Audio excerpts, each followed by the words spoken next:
যে মাল্টিপ্লেক্সের সর্বোচ্চ 7 দিনের সর্বোচ্চ যে আয়ের যে রেকর্ডটা ছিল তুফানের ছিল, সেই রেকর্ডটা ভেঙে দিয়েছে তাণ্ডব।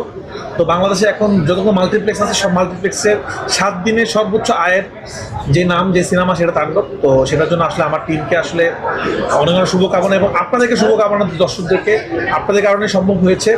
এবং কালকে ছুটির দিন না থাকা সত্ত্বেও কালকে সব টিকিট আমাদের শো বেড়েছে, আপনারা জানেন সব টিকিট সোল্ড আউট হয়ে গিয়েছে। রবিবারের সব টিকিট সোল্ড আউট, এক সপ্তাহ পরেও এই ক্রেজ, সেটা আমাদের কোনো আনন্দ দেয়, আমরা খুবই খুশি। এবং দর্শকরা একটা কথাই বলছে, তাণ্ডব এমন একটা সিনেমা যেটা হলে দেখার এক্সপিরিয়েন্সটাই ডিফারেন্ট। তো আপনারা সবাই তাণ্ডব দেখুন, তাণ্ডব উৎসব পালন করুন, দেশের যে উৎসবটা চলছে তাণ্ডব সেটা এনজয় করবেন। সবাইকে অনেক ধন্যবাদ। এর ভিতরে একটা খবর আসলে আজকে সকাল থেকে আমরা পাচ্ছি, সেটা হচ্ছে পাইরেসির বিষয়। এই বিষয়টা যদি আমার মনে হয় এই বিষয়ে শাকিল ভাই বলবে। তো যেহেতু এটা ডিস্ট্রিবিউশন অ্যাঙ্গেলের প্রশ্ন, আমি যেহেতু ডিরেক্টর, এটা আমার শাকিল ভাই বললে ভালো হবে।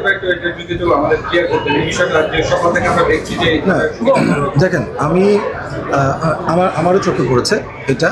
আমরা একটা দুটা ফাইল আমরা দেখেছি যে সোশ্যাল মিডিয়াতে ঘুরে বেড়াচ্ছে। দেখেন, আপনার সারা পৃথিবীতে যত বড় বড় সিনেমা হয়েছে, ব্লকবাস্টার সিনেমা, ধরেন একটা এক্সাম্পল দিয়ে, আপনি যদি ওপেনহাইমারের কথা বলেন, পরের দিনই ওপেনহাইমার পাওয়া গেছে। আবার আপনি যদি পুষ্পা 2 এর কথা বলেন, 5th ডেতেই পুষ্পা 2 পাওয়া গেছে। পুষ্পা 2 কিন্তু 1000 কোটি টাকা ব্যবসা করেছে। সো দেখেন, আমাদের সবসময়ই একটা বিষয় থাকে যে এটা তো আসলে আমাদের, আমরা যখন সিনেমা নিয়ে কাজ করি, এটার ভেতর দিয়ে আমাদের সবসময় যেতে হয়। আপস অ্যান্ড ডাউনস সবসময় থাকে। আপনি দেখেছেন তুফানের সময় হয়েছে, কিন্তু তুফানের সেটাতে আমি মনে করি না, রাফি যেটা বললো যে আপনার এই তাণ্ডব যে একটা হলের এক্সপিরিয়েন্স, যে সাউন্ড, যে কালার এবং যে অভিনয় দক্ষতা সবার, এবং এটা বড় স্ক্রিনে যে উপভোগ করার একটা বিষয়, সেটাতে